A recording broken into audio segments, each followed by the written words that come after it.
Welcome back friends in the practice set 3 of SI finance. SI finance की हमने practice से start की थी। आज हमारा पार्ट थर्ड है। इसमें हम 100% एग्जाम ओरिएंटेड क्वेश्चंस डिस्कस करने वाले हैं with brief explanation.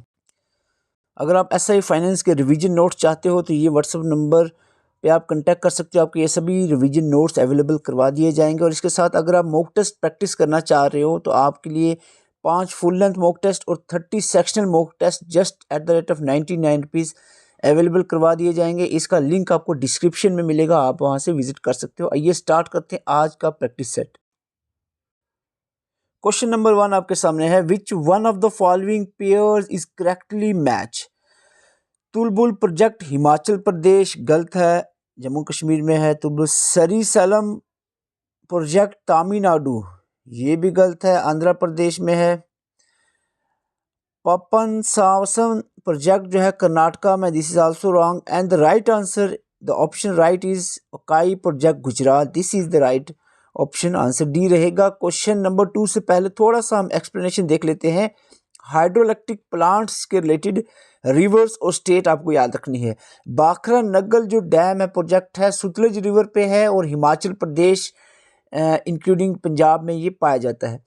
Tehri dam जो कि हाईएस्ट डैम है भागीरथी रिवर पे है, उत्तराखंड में पाया जाता है। हीराकुंड डैम जो है महानदी पे है, उड़ीसा स्टेट में। Balimela hydroelectric power plant Sileru river पे है, उड़ीसा में। सारिसलम कृष्णा रिवर पे है, आंध्र प्रदेश। नगर सुजा सागर कृष्णा रिवर पे है, आंध्र प्रदेश। सरदार सरोवर नर्मदा रिवर पे है, गुजरात। कोयना रिवर पे है, महाराष्ट्र। आज थोड़ी सी हेल्थ प्रॉब्लम की वजह से आवाज़ क्लियर नहीं आ रही होगी, तो होपफुली आप चीज़ों को पढ़ेंगे, अपनी आंखों से देखो। यहाँ पर आवाज़ कम सुनो, चीज़ें ज़्यादा देखो। ये सारे जो भी प्रोजेक्ट्स हैं इनके आपको रिवर्स और स्टेट्स दोनों याद रखनी है, एग्जाम में पूछे जा सकते हैं। Question number 2, Indian monsoon is marked by seasonal shift caused by. Indian monsoon है जो सीजनल शिफ्ट की वजह से होती है, तो इसका आपको क्या राइट आंसर रहेगा, क्या काज रहेगा सीजनल शिफ्ट का? Differential heating of land and sea, cold winds of central Asia, great uniformity of temperature. तो इसका राइट आंसर रहेगा differential heating of land and sea की वजह से एक्चुअली मॉनसून होती है। क्वेश्चन नंबर 3 आपके सामने है, what was the theme of world arts day 2023। इस तरह के क्वेश्चन रिसेंट जो एग्जाम हुआ है 3 क्वेश्चन थीम्स और डेज पे पूछे गए हैं। तो वर्ल्ड एड्स डे जो 1 दिसंबर को मनाया जाता है, इसकी थीम क्या है? 2023 की थीम क्या थी? लेट कम्युनिटीज लेट जो है, this is the theme for world AIDS day. यहाँ पर एक्सप्लेनेशन बहुत इंपॉर्टेंट रहने वाली है इस क्वेश्चन की एक्सप्लेनेशन बहुत इंपॉर्टेंट रहने वाली है। सिर्फ मैंने 5 या 6 इंपॉर्टेंट डेज का थीम के साथ यहाँ पर बात करनी है। वर्ल्ड हेल्थ डे 7 अप्रैल को मनाया जाता है। इसकी theme my health my right. World AIDS day 1 दिसंबर को मनाया जाता है। इसकी theme let's communities lead. National youth day 12 जनवरी को मनाया जाता है। इसकी थीम है my Bharat Viksit Bharat eight the rate of 2047, my youth for the youth. ये थीम है किसकी? यूथ डे की। वर्ल्ड वाटर डे 22 मार्च को मनाया जाता है और इसकी थीम है water for piece. This is very important. 22 March water for piece.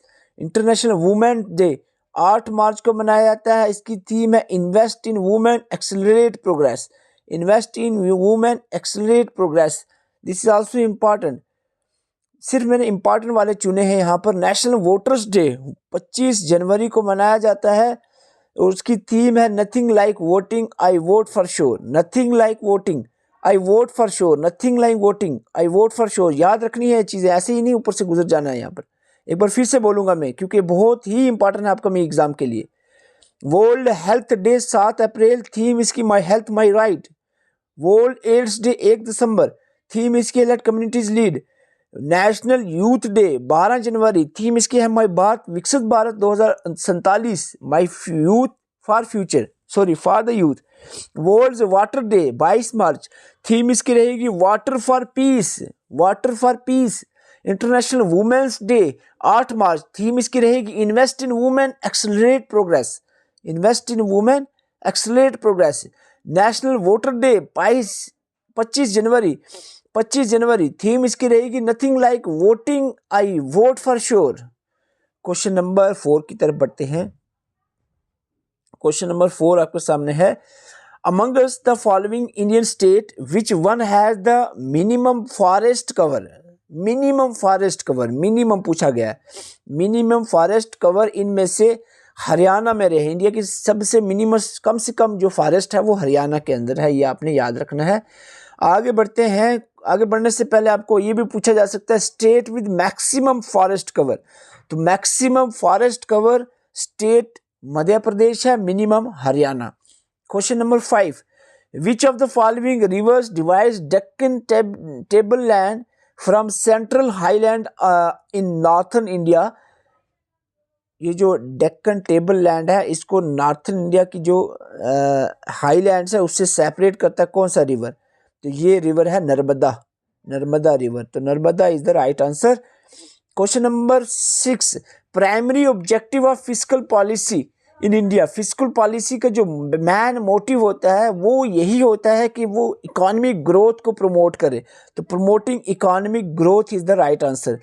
Question number 7, states in India where Rihand thermal power station, one of the largest India's thermal power station located, तो Rihand thermal power station कौन सी state में है? Rihand thermal power station Uttar प्रदेश UP में है, आपको याद रखना। 10 important thermal power plants का यहाँ पर मैं जिक्र करूंगा जो आपको याद रखने हैं। 10 important, Vindhyachal thermal power plant Madhya Pradesh में है, Mundra thermal power plant Gujarat, Mundra ultra mega power plant Gujarat, Sasan ultra mega power plant Madhya Pradesh, Tiroda thermal power plant Maharashtra, Talcher super thermal power station Orissa, Rihand thermal power station Uttar Pradesh, Sipat thermal power plant Chhattisgarh, Chandrapur super thermal power station Maharashtra, NTCP Dadri Uttar Pradesh. So ये 10 important thermal power plants हैं जो आपको याद रखने हैं, India के 10 important thermal power plants. Question number 8, question number 8 है आपके सामने, which state in India is home to Kaiga atomic power station. Kaiga atomic power station के बारे में पूछा गया, कौन सी स्टेट में है? One of the nuclear power plant operated by the nuclear power corporation limited, NPCIL इसको ऑपरेट करती है, न्यूक्लियर पावर प्लांट है केगा एटॉमिक पावर स्टेशन। ये कौन सी स्टेट में है आपको बताना है यहाँ पर। इसका राइट आंसर रहेगा कर्नाटका, कर्नाटका, केगा एटॉमिक पावर स्टेशन कर्नाटका में है। क्वेश्चन नंबर 9 की तरफ बढ़ते हैं। Who discovered the Raman effect which earn him the Nobel prize in physics 1930। India के पहले बंदे जिन्होंने साइंस में खास करके फिजिक्स में नोबेल प्राइज लिया वो थे डॉक्टर रमन। तो डॉक्टर रमन जो है इन्होंने 1930 में नोबेल प्राइज जीता था। कौन सी यहाँ पर रमन इफेक्ट इन्होंने डिस्कवर किया था, तो इसका राइट आंसर क्या रहेगा? CV Raman, CV Raman is the right answer. तो नाम से ही पता चल रहा है रमन इफेक्ट, तो सीवी रमन के जो काम किया था उसको रमन इफेक्ट कहा गया था। थोड़ा सा मैं यहाँ पर बोलूँगा 2024, ये क्वेश्चन 100% श्योर है अपकमिंग एग्जाम के लिए। 5 बंदों को भारत रत्न अवार्ड, हालांकि इसके रूल में यही था कि 3 से ज़्यादा एक साल में नहीं मिलने चाहिए अवार्ड, लेकिन 2 बार 1999 में 1999 में 4 बंदों को मिला था और 2024 में 5 बंदों को भारत रत्न अवार्ड मिला है। ये रूल टूटा भी है, जो कि भारत रत्न अवार्ड का रूल था एक साल में 3 ही बंदों को मिलना है। लेकिन बात यहाँ पर याद ये रखनी है आपने कि 2024 में 5 बंदों को नोबेल प्राइज मिला और वो 5 बंदे यहाँ पर SM स्वामीनाथन, ग्रीन, या आपको ना पता है ग्रीन रेवोल्यूशन के फादर इंडिया में, ग्रीन रेवोल्यूशन के फादर स्वामीनाथन, वही स्वामीनाथन को अवार्ड मिला। PV नरसिम्हा राव और चरण सिंह, ये आपको पॉलिटिकल लीडर्स का आपको पता होगा जो कि PM रहे हैं। कर्पूरी ठाकुर जो है CM रहे हैं, फॉर्मर CM बिहार के। और इसके बाद लाल कृष्ण अडानी जो है, इन पांचों के नाम आपको याद रखने हैं। किन पांचों को मिला है भारत रत्न अवार्ड 2024 में? बहुत ही इंपॉर्टेंट क्वेश्चन रहेगा आने वाले पूरे एक साल में जो भी एग्जाम्स होंगे। Question number 10, when any disease spread across the world what is it called? पूरे दुनिया में जो कोई बीमारी फैल जाए तो इस बीमारी को, जैसे कि कोरोना था, ये पेंडेमिक इसको कहते हैं, pandemic. Question number 11, read the statement and answer the given codes. इस तरह के क्वेश्चन डेफिनेटली एग्जाम में देखने को मिलते हैं। Assam shares border with Bhutan and Bangladesh. थोड़ा सा नॉर्थ ईस्टर्न स्टेट का जो मैप है ये जरूर देखें, मैं अभी बताने वाला हूं, अभी 1 मिनट रुकना। West Bengal shares border with the Bhutan and Nepal. Mizoram shares border with the Bangladesh and Myanmar. तो एक्चुअली ये तीनों की तीनों स्टेटमेंट करेक्ट है, आंसर ए रहेगा। आपको इन स्टेटमेंट की एक्सप्लेनेशन यहाँ पर दिखेगी। अभी कहा गया आपको कि जो वेस्ट बंगाल है भूटान नेपाल दोनों से बॉर्डर शेयर करता है। ये ग्रीन कलर में आपको दिख रहा है, ये ग्रीन कलर में वेस्ट बंगाल, आप देखो यहाँ पर भूटान का भी बॉर्डर शेयर हो रहा है और नेपाल का भी बॉर्डर शेयर हो रहा है इस ग्रीन कलर से।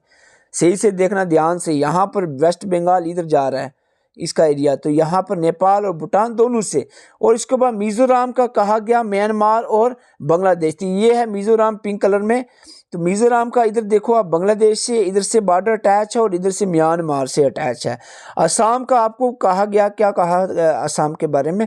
शेयर बॉर्डर भूटान और बांग्लादेश। ठीक है, देखते हैं। असम जो है इसका बॉर्डर यहाँ से बांग्लादेश में, ये अब येलो कलर यहाँ बांग्लादेश से अटैच है और भूटान से भी इधर से अटैच है। तो दोनों से आपको ये जो मैप है, ये मैप जो है इसकी टेलीग्राम में मैं PDF डाल दूंगा। टेलीग्राम का लिंक आपको डिस्क्रिप्शन में मिलेगा, ज्वाइन करके रखा करो। जो भी हम क्लासेस लाते हैं उनकी PDF टेलीग्राम में ज़रूर आपको डाल देता हूँ मैं। तो ये मैप आप ज़रूर देखें, इसमें क्वेश्चन पूछे जाते हैं। Question number 12, Which of the following gives the correct descending order by length of rivers of India? अगर रिवर ऑफ इंडिया की लेंथ के हिसाब से देखा जाए तो करेक्ट डिसेंडिंग ऑर्डर क्या रहेगा? करेक्ट डिसेंडिंग ऑर्डर क्या रहेगा, जल्दी से बताएं। Reverse of India by length. इस क्वेश्चंस के ऑप्शन में थोड़ी सी प्रॉब्लम आ रही है, तो ये इन इंडिया जो है होना चाहिए। इन इंडिया अगर बात करें तो इंडिया के अंदर Ganga, Godavari, Yamuna, Krishna is the correct sequence रहेगा लेंथ के हिसाब से। और अगर ओवरऑल देखें तो ब्रह्मपुत्र जो है 2525 किलोमीटर लेंथ है गंगा की, तो ब्रह्मपुत्र की उससे ज़्यादा है, तो लेकिन इंडिया में कम फ्लो करता है ब्रह्मपुत्र। तो इस हिसाब से करेक्ट आंसर जो है वो सी रहेगा। क्वेश्चन नंबर 13 की तरफ बढ़ते हैं।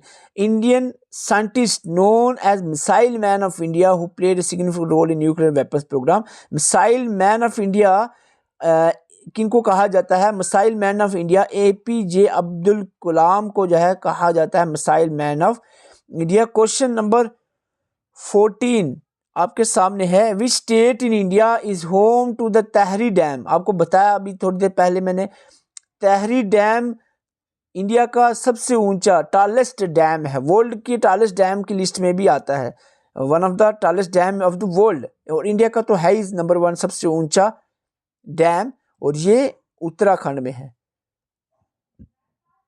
Question number 15, who was the first person to sail around the world? First person to sail around the world आपको मैंने लेक्चर में बताया था। ये जो हमारी प्रैक्टिस सेट की जो लेक्चर्स हैं डिस्क्रिप्शन में इसका लिंक मिलेगा, बाकी के 2 या प्ले लिस्ट में देख सकते हो। और इसके अलावा ऐसे फाइनेंस के हमने जो 7 लेक्चर्स अपलोड किए हैं, बाकी लेक्चर इसलिए नहीं किए हैं क्योंकि ऑलरेडी अपलोडेड हैं। जो पहले अपलोड नहीं थे वो हमने 7 लेक्चर्स और अपलोड किए थे जो नए कंसेप्ट्स हैं। और इसका राइट आंसर रहेगा मगेलन आपने याद रखना है, नाम जो है sail around the world. Question number 16, which UN body confers the literacy prize? Literacy prize जो है वो कौन सी UN बॉडी कन्फर करती है? It is UNESCO.